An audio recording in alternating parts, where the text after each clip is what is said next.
Dr. Zakir, regarding another important aspect, how Allah subhanahu wa ta'ala accepts Taubah, repentance, what are the prerequisites for sincere Taubah? And could you possibly enlighten us with some prophetic traditions of some of the prophets making Taubah to Allah subhanahu wa ta'ala? Allah says in the Quran, Surah Tahrim, chapter number 66, verse number 8, that, Ya allazina amanu, O you believe, turn to Allah subhanahu wa ta'ala with sincere repentance. And there are basically 5 prerequisites for Allah subhanahu wa ta'ala to accept Taubah. Number 1, the person should accept that he's doing is wrong. Number 2, he should immediately stop it. Number 3, should seek forgiveness from Allah subhanahu wa ta'ala. Number 4, he should not commit that act again. And number 5, if he has taken something from any other human being, and if he can return it, he should return it back. For example, if he has robbed some money, he should return the money back.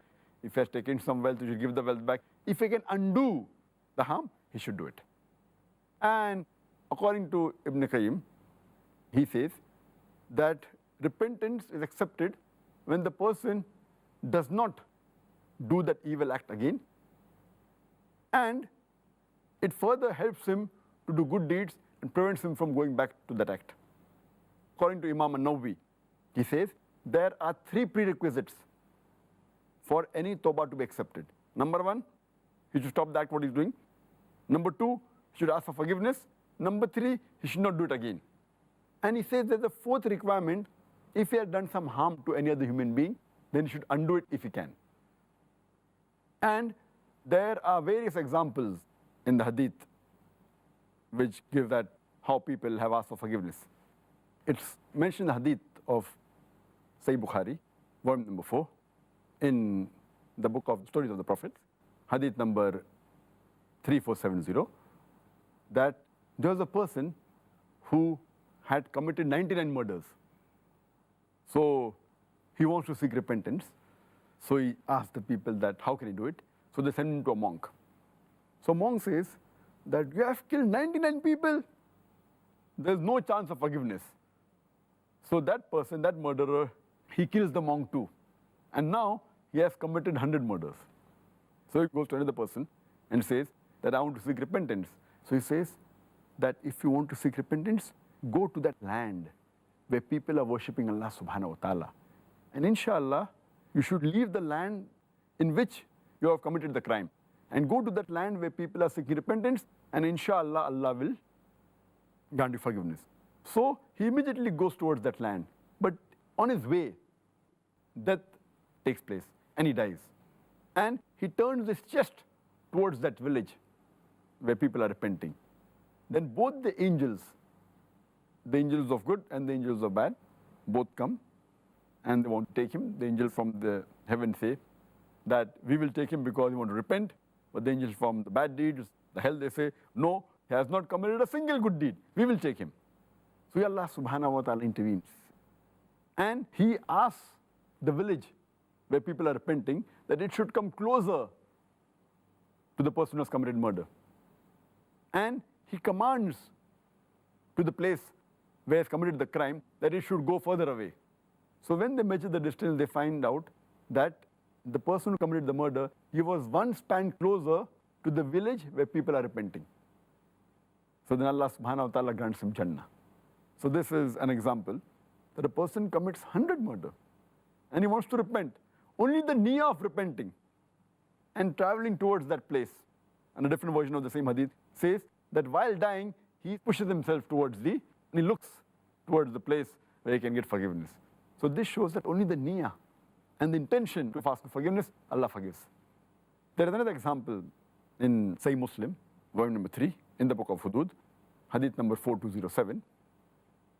There was a lady from the tribe of Juhayna. She comes to the Prophet and she had committed adultery and she was pregnant. So she comes to the Prophet and says that I have done so and so sin. Please give me punishment.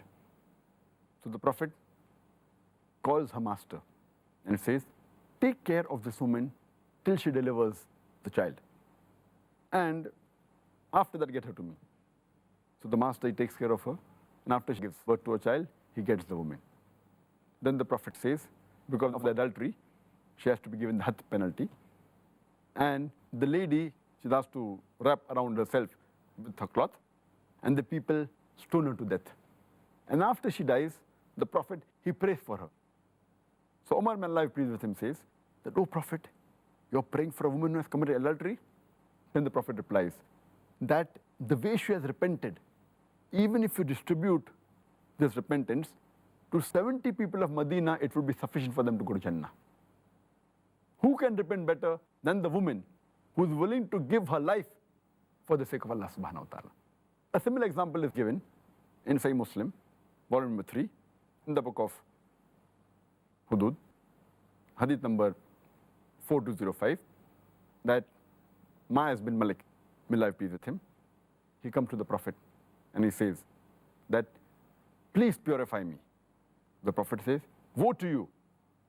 Go and ask for forgiveness for Allah subhanahu wa ta'ala and you repent."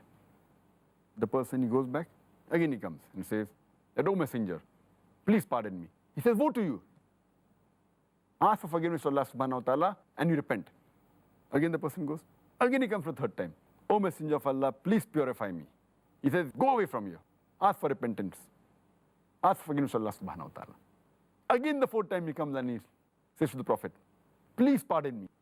The Prophet says, "From what?" So Ma'az, may Allah be pleased with him, he says that from adultery. So he says, "Are you mad? Have you gone crazy?" So the person says, "No, I'm not mad." Then the Prophet asks that, "Are you drunk?